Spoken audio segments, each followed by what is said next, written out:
Most people spend their entire lives chasing something they don't even understand, and by the time they finally get it, it's already too late.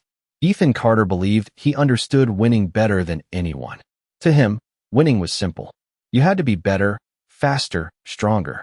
You had to push harder than everyone else, wake up earlier, stay longer, sacrifice more. While others slept 8 hours, Ethan woke up at 5 every morning. While his friends relaxed on weekends, he was out on the field, running mile after mile until his legs felt like they would give out. He kept score of everything: grades, races, games, even small things like who finished tasks first. In his mind, life was one long competition, and he refused to come in second. At school, he compared test scores.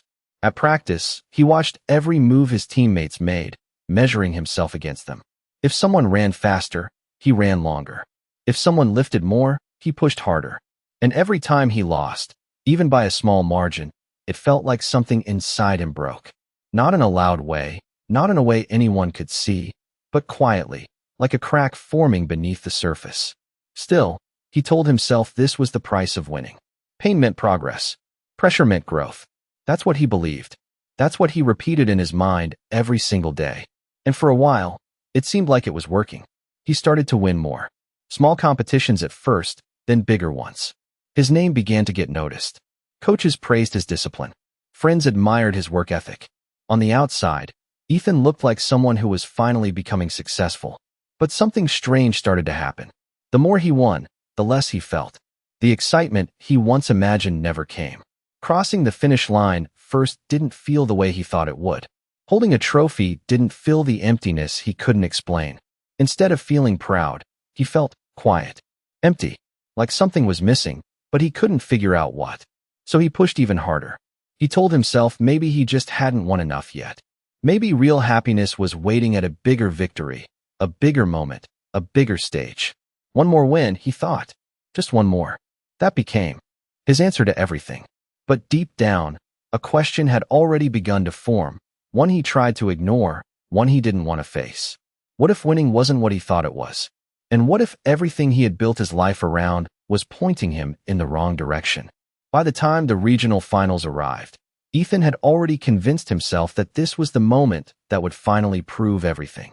The early mornings, the endless drills, the quiet sacrifices, all of it led here.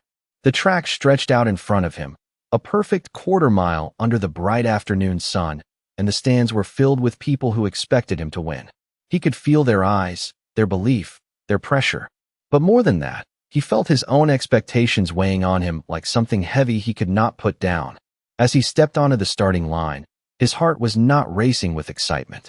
It was tight, controlled, almost afraid. He told himself the same thing he always did. You have to win. Anything less does not matter. The race began, and Ethan ran the way he always did, pushing harder with every step, measuring every movement against the runners beside him. He could hear their footsteps, feel their presence, and it only made him tense up more. Halfway through the race, he was ahead. Not by much, but enough to see the finish line clearly. This was it. This was the moment he had imagined so many times. But instead of feeling strong, something unexpected happened. His mind grew louder. What if you slow down? What if someone passes you? What if you lose now? The more he tried to push those thoughts away, the stronger they became. His body was moving fast, but inside, everything felt uncertain. The finish line got closer, the crowd got louder, and Ethan crossed first. He won, just like he wanted, just like he had trained for. People cheered. His teammates ran toward him. His coach clapped him on the shoulder. Everyone was smiling. Everyone except Ethan. He bent over, trying to catch his breath, but it was not just his body that felt exhausted. It was something deeper, something he could not explain. As he stood there holding the medal, he looked around and realized something that made no sense to him. The moment he had been chasing for so long felt exactly like all the others. Quiet, empty, gone almost as soon as it arrived. Later that evening, as the field slowly emptied and the sun began to set, Ethan stayed behind. He sat on the bleachers, staring at the track, replaying the race in his mind. He had done everything right. He had won. So why did it feel like nothing had changed? That was when he noticed someone else still there, sitting a few rows down, watching the same track in silence. An older man, calm, almost peaceful, as if he was seeing something Ethan could not yet understand. And for the first time, Ethan felt a strange pull, not toward another race, not toward another win, but toward a question he had been avoiding. The man did not look like a coach or an athlete. He sat there quietly, hands resting on his knees, eyes fixed on the track as if he had seen thousands of races come and go. Ethan hesitated for a moment, then walked down a few steps and sat a short distance away. For a while, neither of them spoke. The silence was not uncomfortable, but it felt unusual, like something important was about to happen. Finally, the man glanced at Ethan and asked in a calm voice, "Did you win?" Ethan nodded. "Yes." The man studied his face for a second and then asked another question, one that caught Ethan off guard. "Then why do you look like you lost?" Ethan frowned slightly. No one had ever asked him that before. "I did not lose," he replied. "I came in first." The man smiled, not in a way that mocked him, but in a way that felt almost understanding. "I did not ask about the race," he said softly. "I asked about you." Ethan looked away, back at the track. He did not have an answer. The man leaned back slightly and continued, "I have watched many people run on this track. Some win, some lose. But the interesting part is this. The ones who win are not always the ones who leave with peace." Ethan felt something shift inside him. He wanted to argue, to defend everything he had worked for, but the words did not come. Instead, he asked, "So what are you saying? Winning does not matter?" The man shook his head slowly. "Winning matters, but not in the way you think." He pointed toward the finish line in the distance. "You see that line? Most people believe that crossing it first means they have achieved something real. But what if I told you that line only measures one thing, and it is not what you think it is?" Ethan followed his gaze, confused. "Then what does it measure?"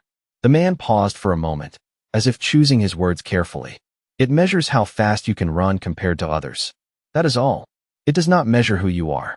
It does not measure how you feel. And it definitely does not measure whether you are actually growing." Ethan stayed silent, letting those words sink in. The man continued, "Let me ask you something.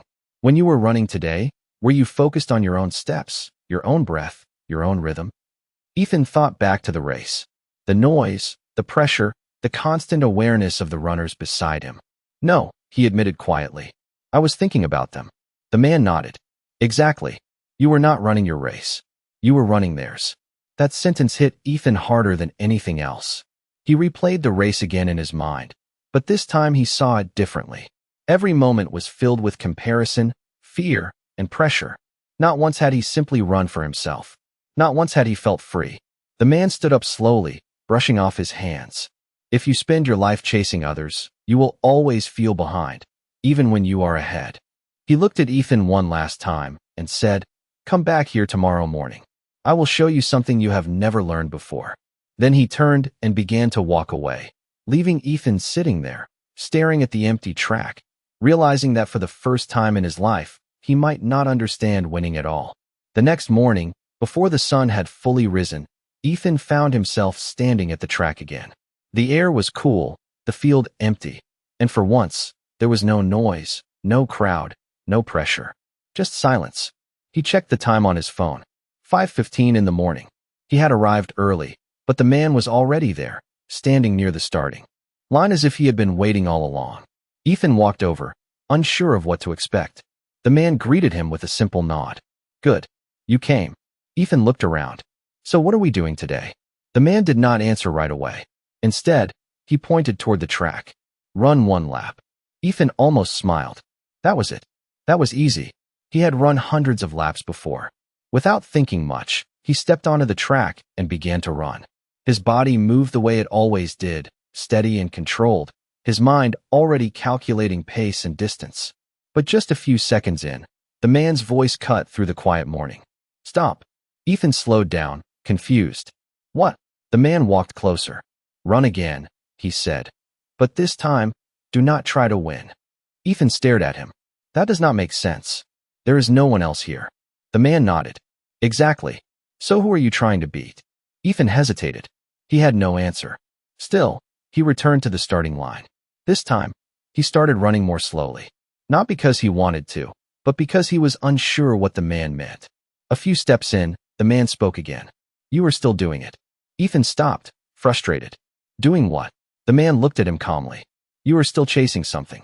Even when no one is here, your mind is still racing against an invisible opponent. Ethan felt a slight tension in his chest. He knew it was true. Even now, he was measuring himself, judging every step, every second. The man stepped onto the track and stood beside him.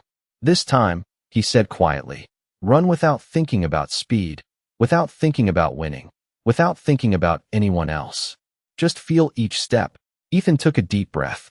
This felt strange, almost uncomfortable, but he nodded and started again. His pace was slower than usual. At first, his mind resisted. It kept trying to calculate, to compare, to control. But something different began to happen. Step by step, he started to notice things he had never paid attention to before. The sound of his shoes hitting the ground, the rhythm of his breathing, the way the cool air felt against his skin. For the first time, he was not running to prove anything. He was just running. When he finished the lap, he stopped, not out of exhaustion, but because it felt complete. The man walked over and asked, "How did that feel?" Ethan searched for the right word. "Different," he said. The man smiled slightly. "That is the first step." Ethan frowned. "The first step to what?" The man looked at him with a calm certainty. "To understanding that you have been running the wrong race your entire life." The word stayed with Ethan long after the morning ended. Running the wrong race. It did not make sense at first, but it did not leave his mind either. That day, everything felt slightly different. At practice, he still showed up on time, still warmed up, still ran drills with the same discipline he always had. But now, there was something new in the back of his mind. A quiet awareness. As he lined up with his teammates, he noticed how quickly his thoughts returned to old patterns. He looked at the runner beside him and immediately measured himself. Is he faster? Did he improve more than me? Am I falling behind? It happened so automatically that he almost did not realize it. Almost. But this time he caught it.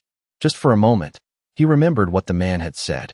You are chasing an invisible opponent.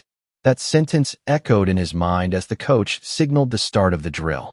Ethan began to run, and like always, his body wanted to push, to compete, to prove something.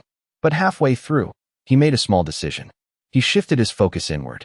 Instead of watching the others, he paid attention to his own movement, his stride, his breathing, the way his feet touched the ground. It felt unnatural at first, like trying to speak a language he had never learned before. His pace slowed slightly, and for a brief second, he felt a sense of panic. You are falling behind. Go faster. But he did not react the way he usually would. He kept his focus steady. When the drill ended, he was not first. Not even close. A few of his teammates glanced at him, surprised. One of them laughed lightly and said, "What happened to you today?" Ethan forced a small smile, but inside, something was shifting. Normally, this moment would have bothered him all day. It would have replayed in his mind, pushing him to train harder, to prove himself again. But this time, the reaction was different. The disappointment was there, but it was softer, less controlling. Later, during a break, he sat alone, thinking about the difference. He had not won the drill, but for some reason, it did not feel like a loss. In fact, there was a strange sense of calm he had never felt before. It was subtle, almost easy to miss, but it was real. That evening, he returned to the track again. The man was there, just like before, standing quietly near the same spot. Ethan walked up to him without hesitation this time. "I tried what you said," he began. "I focused on myself instead of others."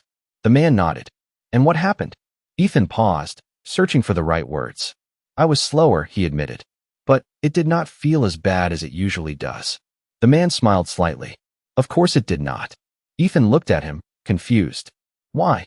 The man stepped closer and said, "Because for the first time, you are not losing yourself just to win something outside." Ethan stood still, letting that sink in.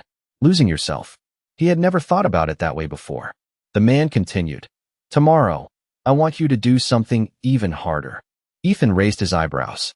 "Harder than ignoring everyone else?" The man nodded. "Yes. Tomorrow, I want you to lose on purpose."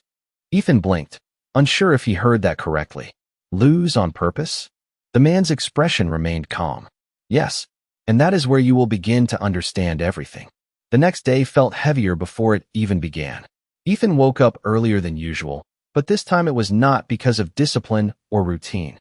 It was because of the thought that would not leave his mind. Lose on purpose. The words made no sense to him. Everything he had ever believed was built on the opposite idea. You win on purpose. You train on purpose. You push on purpose.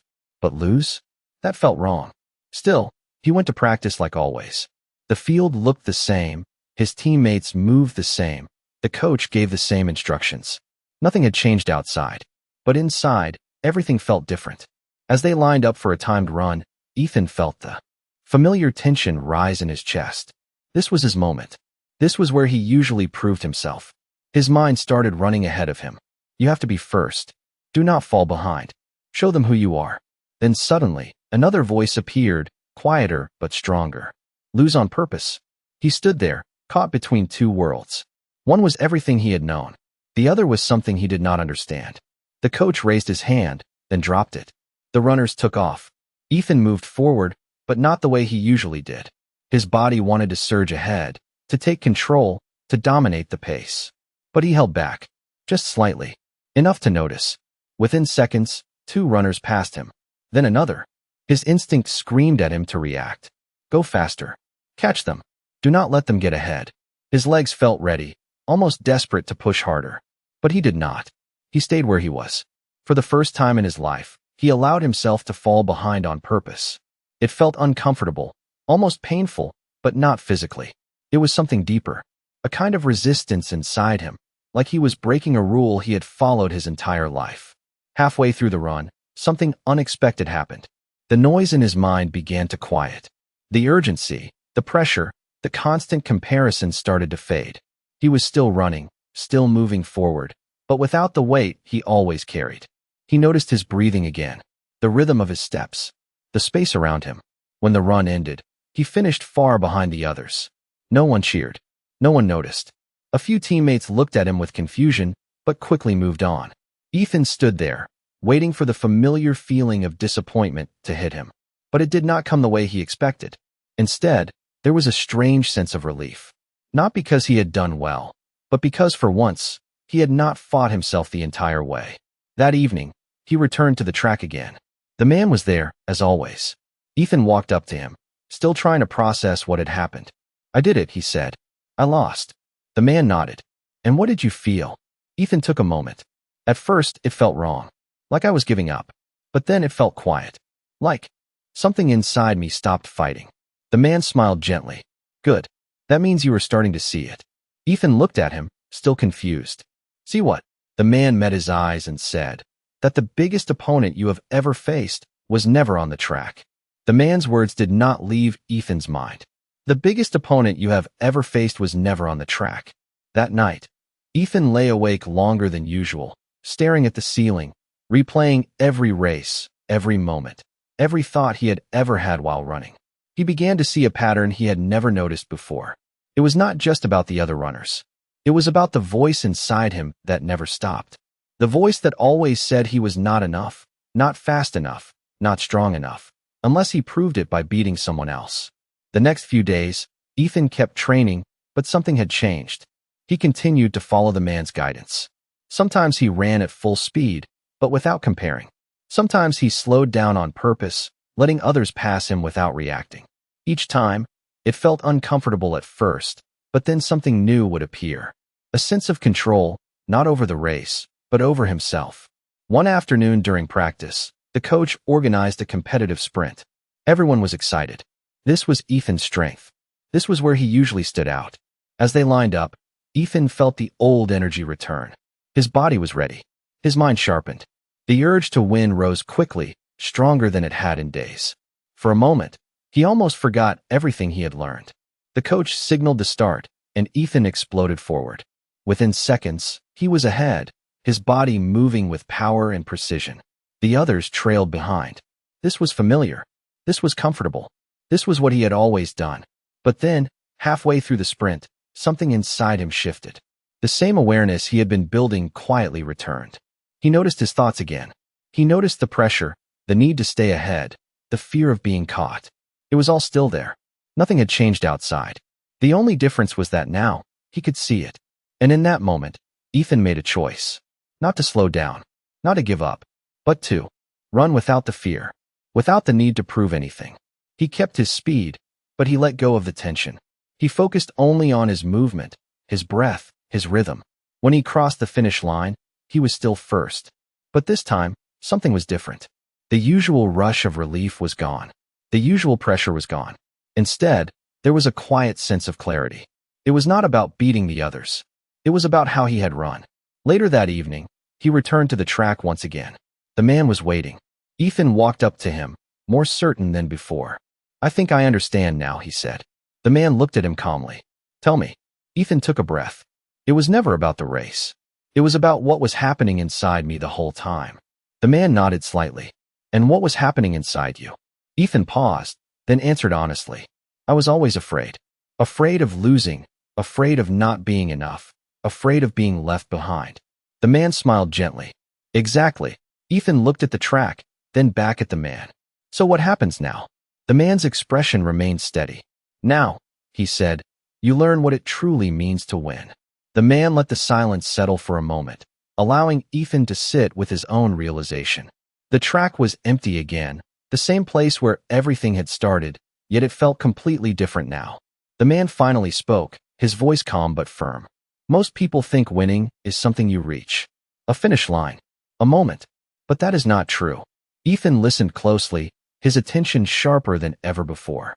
"Winning," the man continued, "is a way of being. And most people never learn it." Ethan frowned slightly.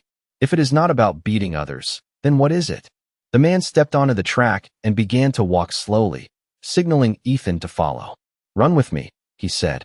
Ethan hesitated for a second, then nodded. They started moving side by side, not fast, not slow, just steady. "Do you feel that?" the man asked after a few steps. Ethan focused inward again. His breathing, his movement, the ground beneath him. "Yes," he said quietly. "That is where winning begins," the man replied. "Right there. Not in the result, not in the comparison, but in your ability to stay present, to move forward, without losing yourself." Ethan kept running, letting those words settle. For the first time, he understood that what he had been chasing was never the real thing. It was only a shadow. The man continued. "When you run to prove something, you are already losing. Because your worth depends on the outcome. But when you run to grow, to learn, to experience, you cannot lose. Every step becomes a win." Ethan felt something shift deeply inside him. It was not loud or dramatic. It was quiet, steady, and clear. "So winning is not about the finish line," he said slowly. "It is about how you run." The man smiled. "Exactly." They completed the lap and came to a stop. Ethan looked at the track again, but this time, it no longer felt like a battlefield. It felt like a path, a place where he could move, improve, and exist without constant pressure. "But what about real competitions?" Ethan asked. "What about when it actually matters?" The man looked at him with a calm certainty. "It always matters, but not in the way you think. When the moment comes, you will still run your fastest. You will still give your best. But the difference is this. You will not be afraid. You will not be chasing others. You will not be running to prove your worth." He paused, then added, "You will be running because that is who you are." Ethan stood there, letting that sink in completely. For years, he had been trying to become someone through winning. But now, he realized something far more important. He did not need to win to become someone. He already was someone. And the way he chose to run, the way he chose to think, the way he chose to show up, that was the real victory. The man turned slightly, preparing to leave, but before he did, he looked back at Ethan one last time. "Tomorrow," he said, "you will face a real race again. And this time, you will finally see the difference." Ethan watched him walk away, feeling something he had never felt before standing on that track. Not pressure, not fear, but a quiet readiness to discover what winning truly meant. The next day arrived faster than Ethan expected. The track was no longer empty. The stands were filled again, voices echoing across the field, the same energy he had felt so many times before. But this time, something was different. As Ethan stood at the starting line, he noticed the familiar sensations returning. The tension, the anticipation, the quiet pressure building in his chest. But instead of being pulled into it, he simply observed it. He did not fight it. He did not chase it. He just let it be there. The runners lined up beside him, each one focused, each one ready. Ethan glanced at them for a moment, then gently brought his attention back to himself. His breath, his posture, his feet against the ground. For the first time, the race did not feel like a battle. It felt like a moment. The signal came, and they took off. Ethan ran with strength, but not with urgency. His body moved smoothly, each step connected, each breath steady. The others pushed hard, their pace aggressive, their movements tense. But Ethan stayed in his rhythm. Halfway through the race, he was not leading. Two runners were ahead of him. In the past, this would have triggered something immediate. A surge of panic, a desperate need to catch up. But now he simply noticed it. He felt the thought arise, then pass. He did not react. He stayed present. He stayed grounded. As the final stretch approached, something unexpected happened. Without forcing it, without chasing it, his pace naturally increased. His body responded, not out of fear, but out of clarity. One by one, the distance between him and the others began to close. Not because he was trying to beat them, but because he was fully in his own movement. In the final seconds, he crossed the finish line. First, the crowd erupted. Teammates cheered. The coach smiled with pride. It looked like the same victory as before, but it was not. Ethan stood there, breathing deeply, feeling something he had never felt after a race. Peace. There was no rush of relief, no emptiness, no need for more. Just a quiet sense of completion. He looked at the medal placed in his hand. It felt lighter than before, not because it had less value, but because it no longer carried his identity. Later that evening, he returned to the track one last time. The man was not there. The field was empty, just like the first day. Ethan stood at the starting line, looking out across the track. He understood now. Winning was never about being first. It was never about others. It was never about proving anything. It was about not losing yourself along the way. He took a step forward, then another, beginning to run again, not toward a finish line, not toward a result, but simply forward. And for the first time in his life, no matter where he finished, he knew one thing with absolute certainty. He was already winning.